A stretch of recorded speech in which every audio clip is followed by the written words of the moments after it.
કોઈ પણ પ્રકારનો લોટ નહીં કે ઓવનના ઉપયોગ કર્યા વગર આટલી સરસ સ્પોન્જી ચોકલેટ કેક તમે ઘરે જ તૈયાર કરી શકો છો. જો તમે ક્યારેય કેક નથી બનાવી અને પહેલી વાર બનાવો છો તો પણ તમારાથી પરફેક્ટ બનશે. તો તેના માટે મિક્સર જારની અંદર આપણે રવો લેવાનો છે. જેટલો રવો છે એની અડધી આપણે ખાંડ ઉમેરીને આ રીતે પાવડર તૈયાર કરી લેવાનો છે. તમે અહીંયા જોઈ શકો છો. હવે તેની અંદર આપણે જે વાટકીથી રવો લીધો તે વાટકી ભરીને દૂધ ઉમેરવાનું છે અને તે જ વાટકીથી આપણે અડધી વાટકી જેટલું રિફાઇન્ડ ઓઇલ લેવાનું છે, જેની અંદર કોઈ પણ પ્રકારની ફ્લેવર ન હોય તેવું ઓઇલ લેવાનું છે. તો આ રીતનું આપણું મિશ્રણ રેડી છે. તો હવે તેને એક બાઉલની અંદર ટ્રાન્સફર કરી દઈશું અને 5 મિનિટ માટે સરસ તેને ફેટી લેવાનું છે.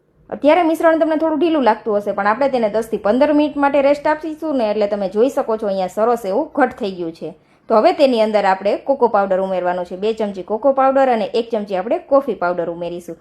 સાથે જ અહીંયા અડધી ચમચી જેટલું આપણે બેકિંગ પાવડર ને અડધી ચમચી બેકિંગ સોડા ઉમેરી દઈશું. ચપટી મીઠું ઉમેરવાનું છે.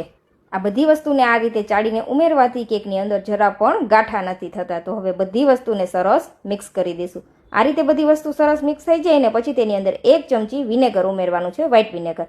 હવે વિનેગર ઉમેરી દઈને પછી ફટાફટ એક જ દિશામાં ફેરવવાનું છે, વિરુદ્ધ દિશામાં નહીં ફેરવવાનું. એક જ દિશામાં આ રીતે 2 મિનિટ માટે ફેટી લેવાનું, વધુ નથી ફેટવાનું. પછી કોઈ આ રીતે એક તપેલી લઈ લેવાની અથવા સોસપેન લઈ લેવાનું, તેની અંદર આપણું કેકનું બેટર ઉમેરી દેવાનું છે અને આ રીતે થપથપાવવાનું છે. ને રોટલી બનાવવા માટેનો તવો હોય તેને આપણે 10 મિનિટ માટે પ્રી હીટ કરી લીધો. હવે તે તપેલી છે તે આપણે તેની ઉપર રાખી દેશું અને મીડિયમ ફ્લેમ કરી દેશું ગેસની અને 10 થી 15 મિનિટ માટે આપણે તેને સ્ટીમ થવા દેશું. ઘણી વાર વધુ સમય પણ લાગી શકે છે. 20 મિનિટમાં આ કેક બનીને રેડી થઈ જશે. 20 મિનિટ પછી તમે જોઈ શકો છો કેક સરસ ડીમોલ્ડ થઈ જાય છે. આ રીતે કિનારી ઉપર આપણે ચપ્પુ ફેરવીને કેકને ડીમોલ્ડ કરી લેવાનું. તમે અહીંયા જોઈ શકો છો કેક આપણી કેટલી સરસ સ્પોન્જી તૈયાર થઈ છે. હવે કેકના ઉપરનું લેયર તમારે કટ કરવું હોય તો કટ પણ કરી શકો છો અને આમનો પણ તમે કેક સર્વ કરી શકો છો. ઉપરથી આપણે તેના ઉપર આ રીતે ચોકલેટ ઉમેરી દઈશું.